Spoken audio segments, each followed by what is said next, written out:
everyone. It's Dr. Erin here, one of the good doctors of Abbey Research, and it is Wednesday, May 20th. And this is our pop culture Good Doctors Diagnose, and I want to spend a few minutes talking about the less obvious diversities presented in Hulu's smash success show, Normal People. If you haven't seen it, you should stop what you're doing right now, and I mean that literally, and go start watching it. It is based off of Sally Rooney's book of the same name, Normal People, which is a fantastic book, and tells the story of Connell and Marianne, two young people from Carrickally in County Sligo in Ireland. They go to school together, and their story starts in their high school years and continues on. I think the show covers about 4 years, as does the book. And it's a brilliant story of, finding out who you are in life and coming of age and falling in love and the difficulties and complexities of forming relationships when you're that age. But one of the issues that it deals with in terms of diversity, I wanted to spend a few minutes talking about, because when Dr. Kristen and I discuss diversity and inclusion, capital D, capital I, particularly in the United States, the main focus tends to be on racial diversity, which makes a lot of sense because our country is rife with racial disparities and biases that pervade every part of life, and certainly exist within all manner of business and businesses and business relationships. But we would kind of consider that a visible diversity, right? You can usually tell pretty clearly that someone might have a different racial or ethnic background than you. Obviously, there are some people that it's not, but generally speaking, you can generally tell if someone is a different gender than you, and you can generally tell if somebody is a different age level than you, and those are the more visible ones.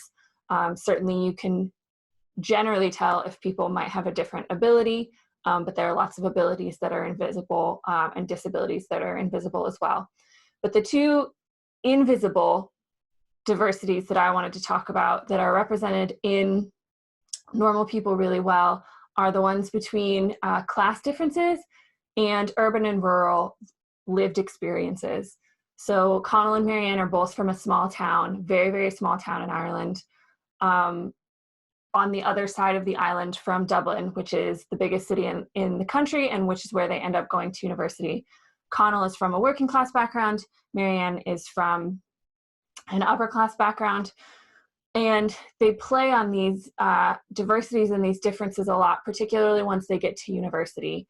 And I wanted to just highlight it as a show that kind of deals with these class issues and the difference between growing up in a rural scenario in a real small town versus growing up in a bigger city, and the way that can change how you see the world and how you interact with people, and how you form relationships and what your lived experiences are.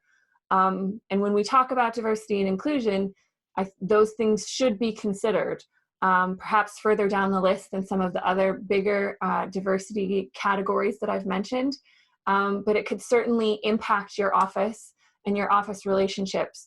Particularly if people are unaware of those diversity differences in a way that would impact how one employee sees working relationships or sees their relationship with money through the company or through their own personal relationship.